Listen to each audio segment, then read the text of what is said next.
Voltage out is equal to Vin, Vin बोले तो आपका 19 वोल्ट इनटू R2 मतलब नीचे वाला रेजिस्टर, उसके बाद डिवाइड करना है, नीचे लिखना है R1 प्लस R2।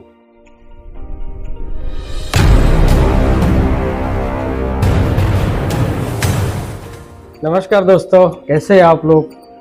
सब ठीक ठाक? दोस्तों आज एक नया वीडियो के साथ हाजिर हुआ हूँ। पिछले वीडियो में आपको बताया था कि रजिस्टर के बारे में, रजिस्टर का वर्किंग कंडीशन वगैरह वगैरह सब बताया था, जो सिंपल यूज़ में लैपटॉप मदरबोर्ड में किया जाता है रजिस्टर। तो उसी के रिलेटेड एक वीडियो है। अगर आपने पिछले वीडियो नहीं देखा है तो आगे जाके देख लीजिए। अभी मैं बताने जा रहा हूँ कि रजिस्टर के मतलब कि कैसे यूज़ किया जाता है। तो लैपटॉप मदरबोर्ड में रजिस्टर वोल्टेज डिवाइडर के रूप में यूज़ किया जाता है। तो आपके दिमाग में आ रहा होगा कि वोल्टेज डिवाइडर होता क्या है। तो कोई बात नहीं, आसान सा है, मैं आपको आसान भाषा में बता दूंगा, तो आपको एक ही बार में समझ में आ जाएगा। ये रजिस्टर जो लैपटॉप मदरबोर्ड में यूज़ किया जाता है उसका एक वोल्टेज डिवाइडर के रूप में भी यूज़ हुआ है। तो ये बहुत ही इम्पोर्टेंट है, क्योंकि वोल्टेज डिवाइडर का अगर कैलकुलेशन आप नहीं कर पाएंगे तो आपको वोल्टेज मेजरमेंट भी नहीं कर पाएंगे। अब देखिए, चार्जिंग आईसी में दो इनपुट जाता है। पहला फर्स्ट स्टेप, जैसे लैपटॉप रिपेयरिंग करने के लिए लैपटॉप मदरबोर्ड आप टेबल पे खोलते हैं, मदरबोर्ड ओपन करते हैं, उसके बाद पहला चेक करने का होता है कि आप 19 वोल्ट जो एडाप्टर में बना वो आपका आईसी तक पहुंचा कि नहीं। वहां पर आपको रजिस्टर मिलेगा और रजिस्टर क्रॉस होके आईसी तक पहुंचा कि नहीं। दूसरा, आपको एडाप्टर डिटेक्शन, किसी बोर्ड में एसीडीटी नाम से जाना जाता है। तो एडाप्टर डिटेक्शन जो वोल्टेज होता है, एडाप्टर आईडी, एडाप्टर को पहचानने के लिए मतलब दिया जाता है कि कौन सा वाट का एडाप्टर है, वैलिड है, इनवैलिड है, ये सारे कैलकुलेशन एडाप्टर डिटेक्शन से हो जाता है।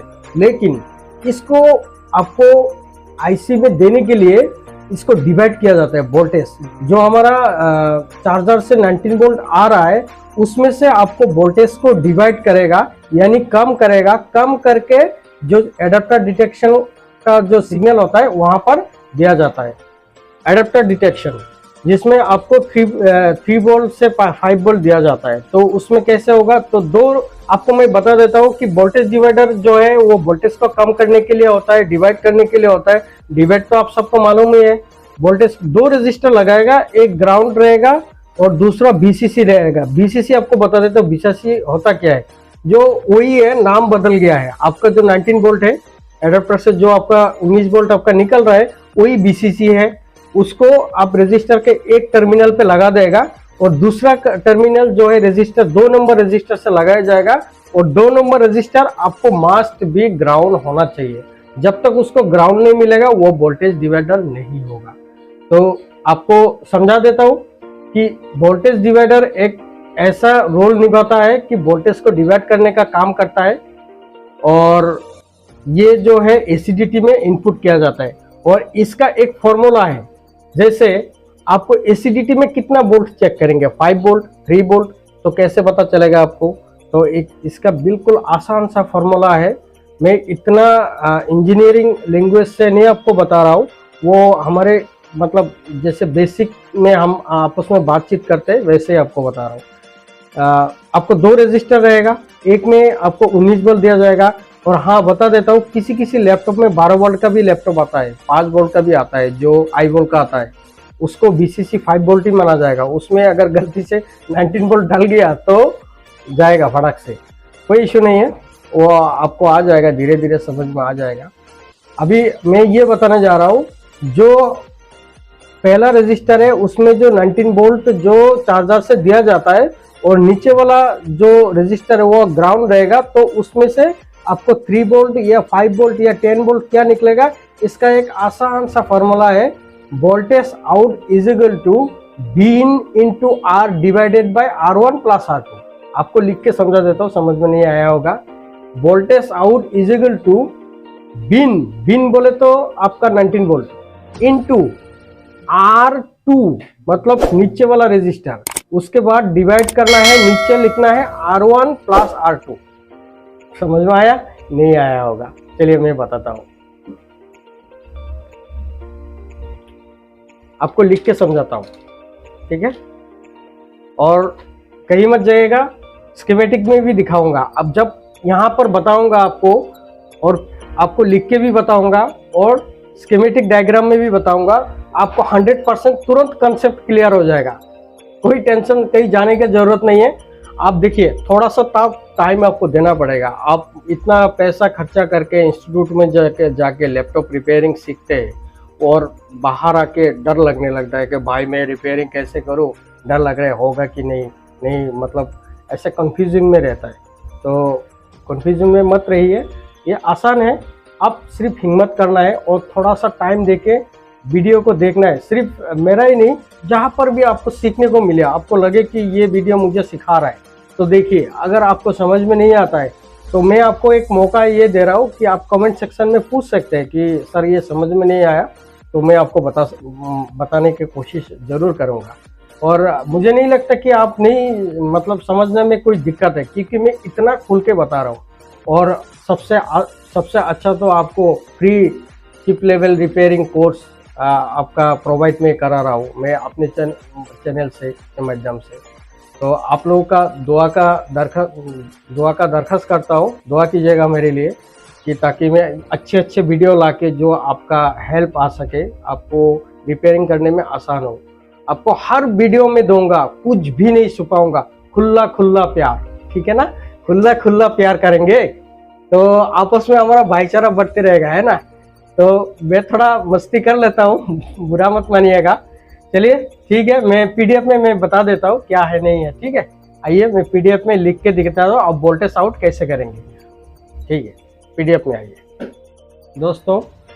अभी वोल्टेज डिवाइडर आपको पहचानने का तरीका मैं बताऊंगा, कैसे आप पहचानेंगे ये वोल्टेज डिवाइडर है या कुछ और है। देखिएगा, मैं आपको पहले बताया था कि 2 रेजिस्टर रहेगा, और एक रेजिस्टर जो है ग्राउंड से कनेक्टेड रहेगा, और दूसरा रेजिस्टर बीसीसी से कनेक्टेड रहेगा। बीसीसी बोले तो जो एडाप्टर का 19 वोल्ट या 20 वोल्ट उससे कनेक्ट रहेगा, और दूसरा रेजिस्टर आपका ग्राउंड से कनेक्ट रहेगा। तो यहाँ क्या नजर आ रहा है, देख सकते हैं आप, यहाँ पर एक रेजिस्टर है और इसके नीचे और एक रेजिस्टर है। नीचे में क्या आया, ग्राउंड आया ना, तो इसको क्या बोलेंगे, वोल्टेज डिवाइडर। ये वोल्टेज डिवाइडर लैपटॉप मदरबोर्ड में या मोबाइल के मदरबोर्ड के स्कीमेटिक में आपको मिलने वाला है। ये इससे पीछा नहीं छोड़ सकते, ये बहुत इंपॉर्टेंट पार्ट है। आसान है, एक बार समझ लीजिएगा, बार बार सीखने की जरूरत नहीं पड़ेगा, बिल्कुल इजी चीज है। 2 रेजिस्टर होगा, एक ग्राउंड होगा, तो ये वोल्टेज डिवाइडर है। अब यहाँ पर क्या हो रहा है, देखिए आपको मैंने बताया था, एडाप्टर लिखा हुआ है, साफ लिख दिया है एडाप्टर, यानी 20 वोल्ट, यहाँ से 20 वोल्ट एंट्री कर गया, और यहाँ आके दूसरा रेजिस्टर 20 वोल्ट को मिला, और ये ग्राउंड हो गया। तो क्या हुआ, 300 किलो ओम का रेजिस्टर यहाँ पर लगा है, नीचे वाला जो ग्राउंड वाला रेजिस्टर है 47 किलो ओम का। तो यहाँ पर क्या हुआ, आपका वोल्टेज कम हो गया, करीब 2.7 वोल्ट। यहाँ पर एसीडीटी आपको बताया था, adapter detection, ACDT 6 number pin पे 2.7 वोल्ट मिलेगा। अब वो कैसे मिलेगा, वो मैं आपको लिख के प्रूफ करके दिखाऊंगा कि यहाँ पर 2.7 वोल्ट मिलेगा। अगर इससे ज्यादा हुआ तो ये ऐसे खराब हो जाएगा। मान लीजिए ये रेजिस्टर शॉर्ट हो गया, तो 19 वोल्ट जो है ये एक ही रेजिस्टर मिलेगा।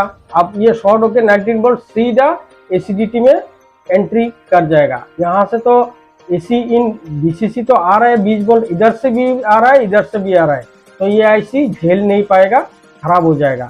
ये शॉर्टिंग कंडीशन आपको बताया था रजिस्टर के क्लास में, अगर नहीं देखा तो ऊपर वीडियो दिया हुआ है, देख लीजिए। ये शॉर्ट नहीं होना चाहिए, बहुत इंपॉर्टेंट है, और ये लीकेज भी नहीं होना चाहिए या ओपन भी नहीं होना चाहिए। मान लीजिए ये ओपन हो गया तो ये वोल्टेज नीचे नहीं आएगा, डिवाइडर नहीं बनेगा, आपका ऐसी काम नहीं करेगा, कभी भी लैपटॉप आपका ऑन नहीं होगा। तो हम क्या करते हैं, पहले बीमारी को पकड़ते हैं, उसके बाद हम इलाज करते हैं। चलिए आप समझ गए होंगे कि ये 2 रेजिस्टर मिलेगा और एक ग्राउंड मिलेगा, तो उसको वोल्टेज डिवाइडर कहता है। ये तो एक वोल्टेज डिवाइडर हो गया जो एसीडीटी में जो चार्जिंग ऐसी, ये चार्जिंग ऐसी आपका क्लास में आएगा, सारे चीजें मैं बताऊंगा एक एक करके। अभी अभी फिलहाल वोल्टेज डिवाइडर समझ लीजिए अच्छी तरीके से। तो ये एक वोल्टेज डिवाइडर गया, दूसरा कोई और है दिखा कोई दूसरा है कोई? जूम करके दिखाता हूँ, कुछ दिख रहा है दूसरा? ये है, ये देखिए 2 रजिस्टर है, एक 100 किलो ओम का, 100 किलो ओम का, दूसरा 36 किलो ओम का। हो गया ना, 2 रजिस्टर है। नीचे में क्या मिला? ग्राउंड है, ये ग्राउंड दिख रहा है। तो मैं बताया क्या था, 2 रजिस्टर होगा, नीचे में ग्राउंड होगा। अगर ऐसे कनेक्टेड है तो वो आंख बंद करके ये वोल्टेज डिवाइडर है। कभी भी ये भूल में मत जाएगा कि यहाँ पर 3 वोल्ट आ रहा है, क्या आपको यहाँ पर भी मिलेगा, क्योंकि ये डिवाइड हो जाएगा। 2 ग्राउंड मिल गया तो ये डिवाइड हो जाएगा। ठीक है, कितना आएगा उसका डिपेंड करेगा ये कैलकुलेशन से। कैलकुलेशन आपको मैं व्हाइट पेपर में मैं समझा दूंगा। हो गया वोल्टेज डिवाइडर का आइडेंटिफिकेशन। और कहीं है वोल्टेज डिवाइडर? चार्जिंग आईसी में 2 ही वोल्टेज डिवाइडर दिखा मेरे को। अब और एक वोल्टेज डिवाइडर और वोल्टेज दूसरा आईसी में देखता हूँ, कहीं और है क्या। दूसरा आईसी निकलता हूँ और दूसरा आईसी निकलता हूँ। ये एक आईसी निकल गया, इसको देख लेते हैं इसमें वोल्टेज डिवाइडर है कि नहीं। यहाँ पर एक रजिस्टर है, ग्राउंड है, ये डिवाइडर नहीं हो सकता क्योंकि डिवाइडर के लिए तो 2 रजिस्टर चाहिए और एक रजिस्टर। यहाँ पर देखिए, ये देखिए, ये 3 वोल्ट आईसी आउट कर रहा है। 3 वोल्ट कहाँ जाता है? बहुत जगह पर रिक्वायरमेंट होता है। ये 3 वोल्ट का है। ठीक है, ये एलडीओ वोल्टेज नहीं है, ये आईसी का पीडब्ल्यूएम वोल्टेज है। वो पीडब्ल्यूएम वोल्टेज क्या होता है वो मैं आपको अच्छी तरीके से समझा दूंगा, स्टेप बाय स्टेप क्लास आएगा, बताते जाऊंगा। चलिए देखिए, यहाँ पर 3 वोल्ट दिया हुआ है। ठीक है, यहाँ पर आपका 3 वोल्ट दिया है। जूम कर देता हूँ, ज्यादा हो गया जूम। ये देखिए यहाँ पर 3 वोल्ट है, लिखा हुआ है ना 3 वोल्ट है इधर। तो एक रजिस्टर मिल गया, 6.8 के का वैल्यू है। हाँ, तो दूसरा रजिस्टर आ गया कितना? 100 किलो ओम का। यहाँ पर क्या मिला? ग्राउंड। तो ये क्या बन गया? आपका वोल्टेज डिवाइडर। ये वोल्टेज डिवाइडर यानी 3 वोल्ट से कम होके ये कैलकुलेशन करना पड़ेगा। दोनों में कैलकुलेशन करके जितना वोल्टेज हमारा कैलकुलेशन से निकलता है आउटपुट, वो वोल्टेज मिलेगा कहाँ पर? ये देखिए, यही आईसी में जा रहा है। बी कौन सा है? ये वाला है ना, बी रेफरेंस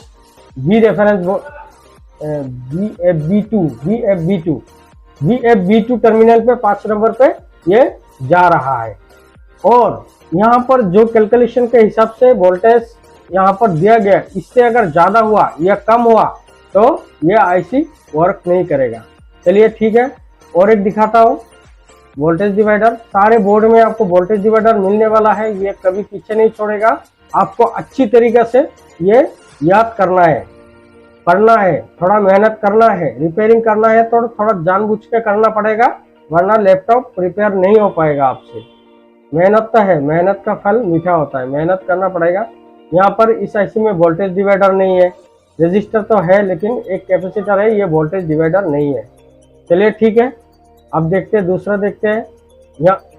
यहाँ पर भी नहीं है, ये एक रजिस्टर है, ग्राउंड है, तो ये वोल्टेज डिवाइडर नहीं है।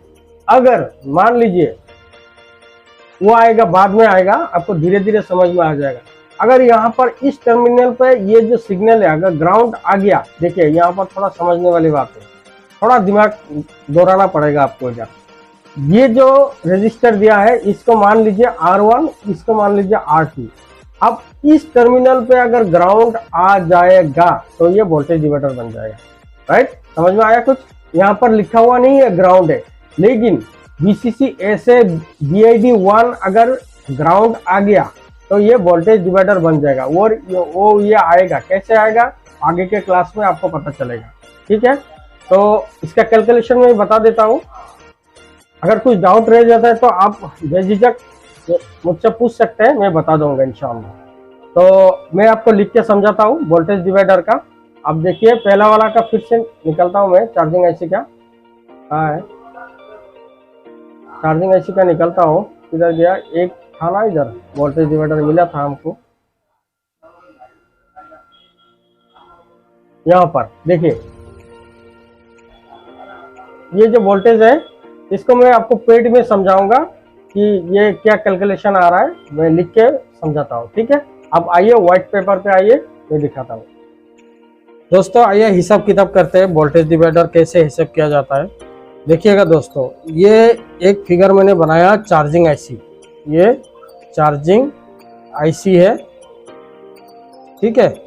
अब इसमें एक वोल्टेज डिवाइडर के माध्यम से वोल्टेज कम करके इनपुट किया गया वोल्टेज है, और ये जो है ये वाला जो वोल्टेज है ये चार्जर का जो 19 या 20 वोल्ट आते हैं, ये सीधा इसको VCC नाम से मतलब इनपुट कराया गया है, तभी जाके चार्जिंग ऐसी वर्किंग करेगा। और भी पिने हैं, उसका इन्फॉर्मेशन मैं स्टेप बाय स्टेप देते रहूँगा। आज मैं सिर्फ वोल्टेज डिवाइडर कैसे कैलकुलेट किया जाता है वो मैं आपको बता रहा हूँ। देखिए ये जो वोल्टेज डिवाइडर है, यहाँ पर आप कैमरा घुमाइए, ये एडाप्टर का वोल्टेज है। एक रेजिस्टर मिला, 2 रेजिस्टर मिला, यहाँ से जो वोल्टेज निकाल के जाके सीधा आपका 6 नंबर पिन पे जा रहा है, ये 6 नंबर ACDT। तो यहाँ पर वोल्टेज जो है ड्रॉप करके मतलब कम करके जो दिया गया है, मान लीजिए ये रेजिस्टर में आपको पहले बताया था, ये कभी किसी भी हालत में खराब नहीं होना चाहिए, ये भी खराब नहीं होना चाहिए। अगर ये खराब रहेगा तो आपको कभी भी लैपटॉप ऑन नहीं होगा। ये खराब होते हैं, वो हम इंजीनियर लोग मतलब जो टेक्नीशियन है वो रिपेयर करते हैं। तो मैं कैलकुलेशन बताने जा रहा था। देखिएगा R1 का, ये R1 का कितना वैल्यू लगाया है, 300 किलो ओम, 1% ऊपर नीचे कर सकते हैं। तो R1 इधर है, इधर दिखाइए, R1 का वैल्यू कितना है, R1 का वैल्यू है 300 किलो ओम, ठीक है। और ऊपर से हमारा वोल्टेज एडाप्टर का कितना दिया गया है, 20 वोल्ट। 20 वोल्ट यहाँ लिख लेता हूँ क्योंकि यहाँ पर आप मेजरमेंट कर सकते हैं। नीचे वाला देखिए, नीचे वाला दिखाइए, 47 किलो ओम का है, तो नीचे वाला लिखता हूँ R2 का वैल्यू क्या है, 47 किलो ओम, है ना। तो इसको कैलकुलेट करके यहाँ पर मतलब 6 नंबर पिन पर जब वोल्टेज गया है वहां पर क्या आएगा, मतलब क्या वोल्टेज आएगा, कैलकुलेशन करके आएगा। तो वही फॉर्मूला लगाएंगे हम ब्रदर। इसका जो फॉर्मूला है वोल्टेज आउट का, V out is equal to bin, BIN, मतलब बिन बोले तो वो VCC वोल्टेज, जो एडाप्टर का वोल्टेज आएगा वो वाला voltage, into R2 divided by R1 plus R2। अब देखिए R1 हमारा कितना वैल्यू का रजिस्टर था, 300 किलो ओम का। R2 कितना था, मैंने R2 लिखा नहीं हूँ, लिख देता हूँ। R2 47 किलो ओम का। तो बिन हमारा है 20 वोल्ट इंटू R2 कितना है, 47 और डिवाइड करता हूँ कितना, R1 प्लस R2।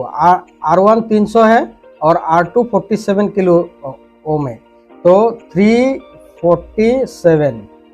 आप हिसाब लगाइए कितना होता है। देखिए 20 इंटू 47 940 होगा, 940 डिवाइडेड बाय 347। अब इसको डिवाइड कीजिए, आराम से निकल जाएगा।